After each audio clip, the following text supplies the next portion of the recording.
क्या होगा अगर एक शांतिपूर्ण प्रोटेस्ट अचानक हिंसा में बदल जाए? क्या होगा अगर भीड़ में ऐसे लोग शामिल हो जाएं जिनका उस मुद्दे से कोई लेना देना नहीं है? क्या होगा अगर पूरा प्रोटेस्ट किसी प्लान के तहत हाईजैक कर लिया जाए? इमेजिन करिए दोस्तों, आप सड़क पर खड़े हैं, चारों तरफ लोग खड़े होकर नारे लगा रहे हैं और सब कुछ सामान्य लग रहा है। लेकिन फिर अचानक माहौल बदल जाता है। भीड़ में नए लोग आते हैं, आवाजें तेज हो जाती हैं और कुछ ही मिनट में पत्थर चलने लगते हैं, गाड़ियां जलने लगती हैं। और सवाल यह है कि क्या ये सब अचानक हुआ या फिर ये सब करने का पहले से ही प्लान बन चुका था? आज का वीडियो दोस्तों एक ऐसे मुद्दे पर है जो जितना दिखता है उससे कहीं ज्यादा कॉम्प्लिकेटेड है। नोएडा का प्रोटेस्ट जो शुरू हुआ मजदूरों के हक की लड़ाई से। आ जाते 8:30 बजे आना पड़ता और जबकि अगर शाम को हम लोगों की 7:30 बजे तक शिफ्ट है, अगर 5 मिनट भी पहले निकले ना तो साले माँ बहन करते हैं। लेकिन बाद में हिंसा में बदल गया। तो आखिर इस लड़ाई के पीछे सच क्या है? चलिए समझते हैं आज की इस वीडियो में।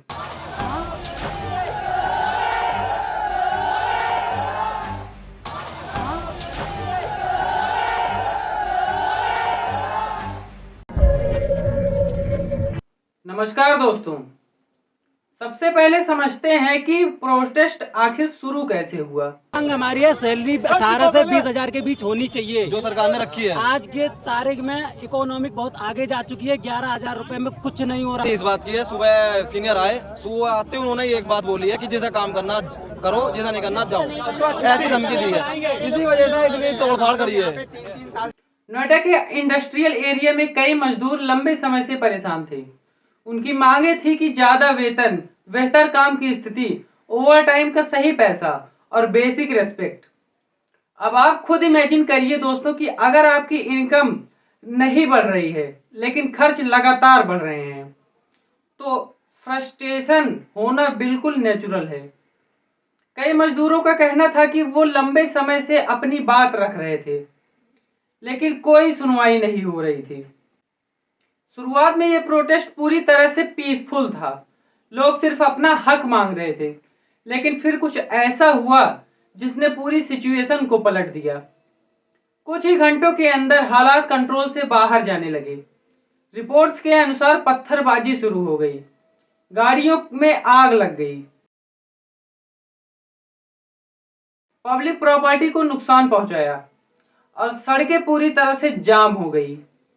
पुलिस को इन्वर्स करना पड़ा, आंसू गैस का इस्तेमाल करना पड़ा, फोर्स लगाया गया और कई लोगों को गिरफ्तार भी किया गया। और दोस्तों यहीं पर एक पुलिस ने एक न्यूज रिपोर्टर वाले पर ही डंडे मार दिए। ये रही उसकी वीडियो, आप लोग देखिए जरा। देखो आ जाओ देखो इधर। अरे सर मीडिया से क्या कैसे मारा आपने? मीडिया से वो आपने कैसे मारा? क्या बदतमीजी है? इधर आइए। इनका नाम रिकॉर्ड करो। आप मीडिया को कैसे आपके खिलाफ अभी एफआईआर करो? इसको रुको ना, एक मिनट इसको पकड़ना है। आपने मारा कैसे? पहचान आ रही है। तो किस थाने के हो? ऐसे कैसे पकड़ लोगे?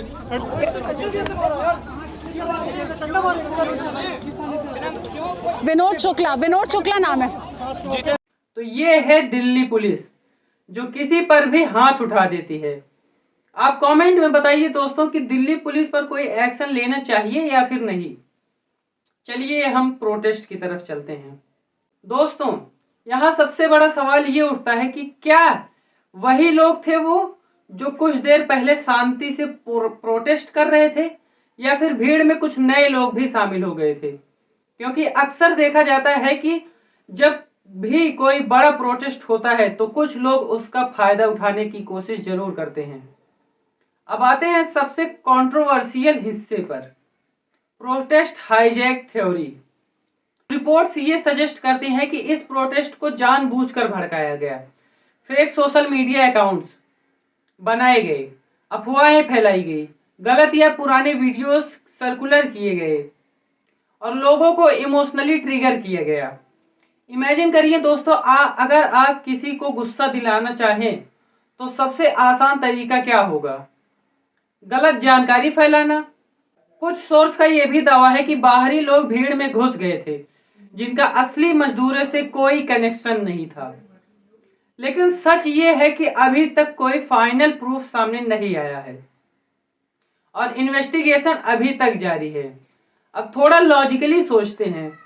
एक्सपर्ट्स का कहना है कि जब लोगों की प्रॉब्लम्स लंबे समय से इग्नोर होती है तो अंदर ही अंदर गुस्सा बढ़ता रहता है और एक छोटी सी चिंगारी भी बड़े विस्फोट में बदल सकती है।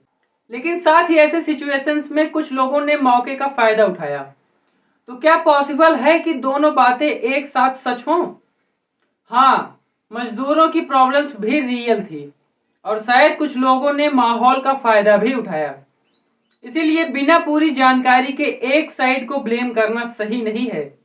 अब बात करते हैं प्रशासन की। प्रोटेस्ट के बाद वेतन बढ़ाने की घोषणा की गई, कई लोगों को गिरफ्तार भी किया गया और पूरे मामले की जांच शुरू कर दी गई।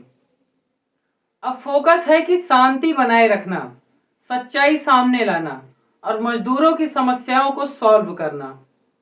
तो दोस्तों, इस पूरे मामले में हमें यह पता चलता है कि अगर लोगों की समस्याओं को नज़रअंदाज किया जाए तो हालात बिगड़ सकते हैं और पूरी तरह मिस इन्फॉर्मेशन फैल जाए तो सिचुएशन और भी खराब हो सकती है। अब मेरा सवाल आपसे है कि आप क्या सोचते हैं? क्या ये प्रोटेस्ट हाईजैक किया गया था या ये सिर्फ लोगों का गुस्सा था? नीचे कमेंट्स बॉक्स में अपनी राय जरूर बताइए। वीडियो देखने के लिए बहुत बहुत धन्यवाद। मिलते हैं किसी नेक्स्ट टॉपिक के साथ।